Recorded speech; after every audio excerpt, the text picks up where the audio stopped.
Jesus Cristo realizou batismos como João Batista realizava?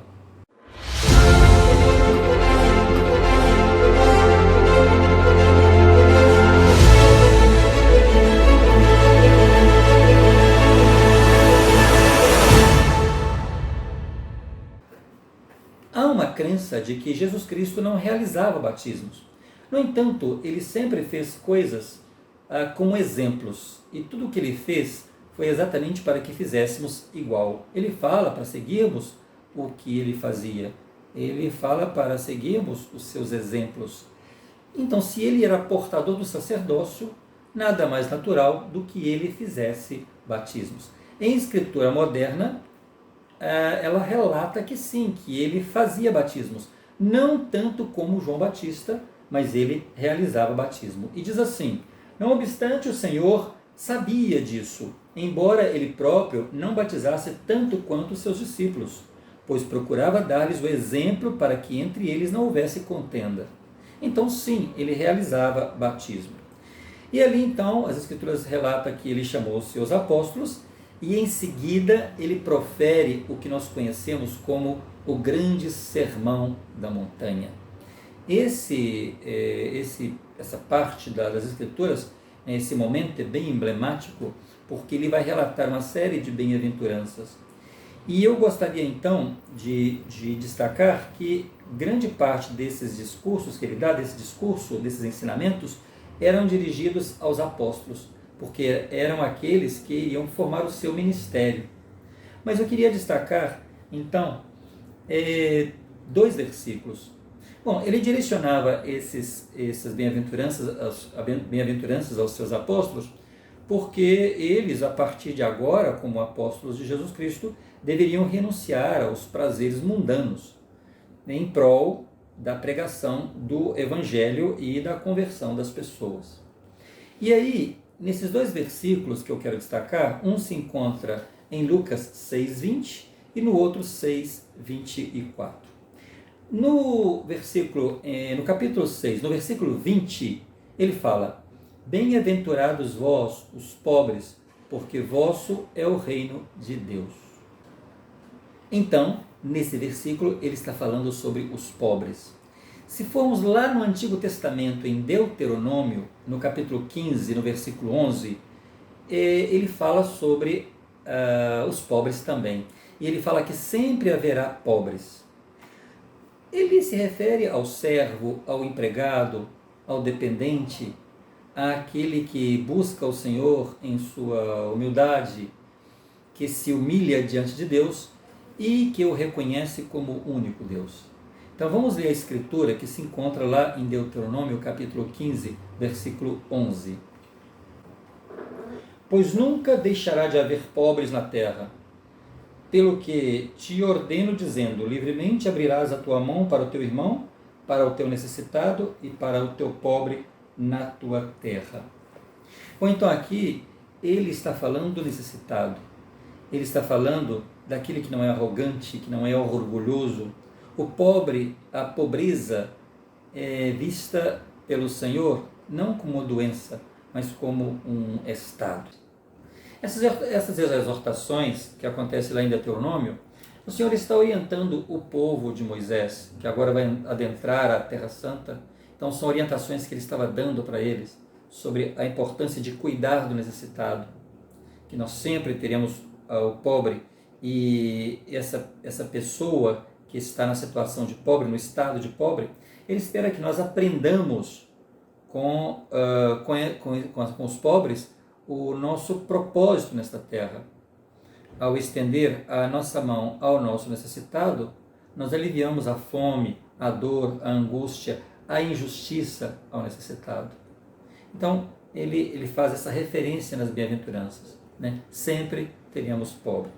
Depois ele vai lá no versículo 24 e fala o oposto. E ele diz o seguinte: mas ai de vós ricos, porque já tendes a vossa consolação. Para a gente entender esses 2 versículos, os pobres e os ricos, há algo que tanto pobres como ricos buscamos nessa terra, que é a felicidade, é a alegria, é a realização. Não existe ninguém que não busca o prazer, né, a satisfação.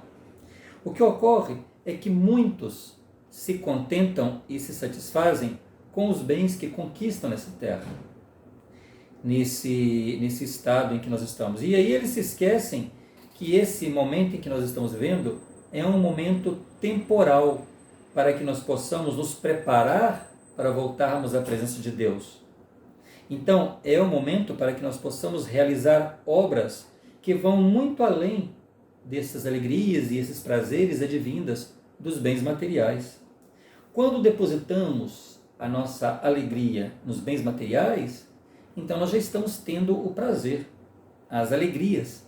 Então, se a nossa alegria se baseia pura e simplesmente em acumular bens e esquecemos do necessitado, se a nossa alegria e a nossa felicidade está depositada nessas coisas, estão depositadas nessas coisas, em nossos bens materiais, em nossas riquezas, então o propósito delas já se cumpre nelas mesmas. Se estamos satisfeitos com nossos bens, então não necessitamos mais nada além disso. Por quê? Porque todos nós queremos isso, queremos a felicidade, o prazer. E é aquilo que nos proporciona felicidade, que nos proporciona prazer, que é o que todos nós almejamos, todos nós desejamos, desde que nascemos nessa terra. O Senhor disse certa vez que o homem existe para que tenha alegria.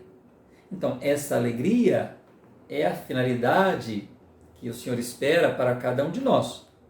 Então, se a alegria do homem, se a alegria dos homens, se a alegria das pessoas é satisfeita em seus meios materiais, exclusivamente, então já está satisfeita essa condição. Talvez por isso, em outra ocasião, ele disse, lá em Mateus, no capítulo 19, versículo 23, que é difícil um rico entrar no reino dos céus. Por quê? Porque se o rico ele tem todos os bens materiais, as riquezas, e ele entrega as suas alegrias, o seu prazer naquelas coisas e esquece o necessitado, então ele já tem a compensação daquilo. Então não precisa esperar de Deus nenhuma compensação. Isso é o que falam as Escrituras. Então, a vida para essa pessoa, ela acaba no momento em que ela deixa essa terra e ponto. Não tem mais nenhuma busca, e mesmo aqui nessa terra, não tem motivo para que o Senhor proporcione a ela nenhuma felicidade, nenhuma alegria, porque toda a sua alegria e todo o seu prazer e felicidade está depositada naquela riqueza, na busca do poder e em acumular bens materiais nessa terra. Em outro momento, lá em Tiago, no capítulo 2, versículo de 5 a 6, ele vai dizer o seguinte: ouvi, meus amados irmãos, porventura não escolheu Deus os pobres deste mundo para serem ricos na fé e herdeiros do reino que promete aos que o amam? Porém vós desonrastes o pobre.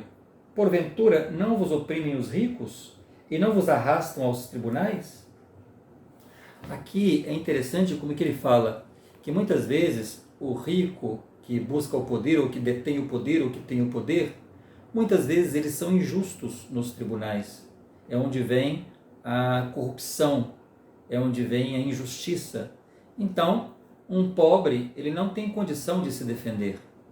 Muitas vezes nós vemos um rico que é aliviado de seus erros por dinheiro, porque ele pode comprar a sua liberdade. E neste momento, então, aquele que detém o poder, ele é injusto. E ele leva nos tribunais o pobre, e ali o pobre ele não tem como sair, não tem como se aliviar, não tem como se defender. Se não a justiça, naquele momento, aquele que tem mais bens, aquele que tem mais riquezas, ele vai ser privilegiado. Por quê? Porque o pobre não tem a que recorrer. Quando uma sociedade é justa, então pode ser que aquele pobre tenha essa possibilidade, mas geralmente não é o que nós vimos em nossa sociedade. Então por isso ele está dizendo aqui desse perigo da riqueza, porque a riqueza muitas vezes cega os olhos daquele que a detém, e aí diante do mais necessitado, ele é indiferente.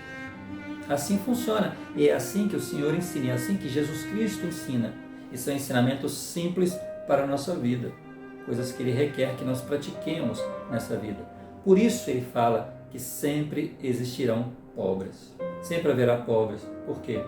Porque com eles nós aprendemos a ser sensíveis, a abrir o nosso coração se temos condição de ajudá-los e poder ajudar a levantar aquele que está necessitado e que está caído. Bom, ficamos por aqui. Espero que você tenha gostado e se você gostou, compartilhe para que outros possam chegar a este mesmo conhecimento. Até o próximo vídeo.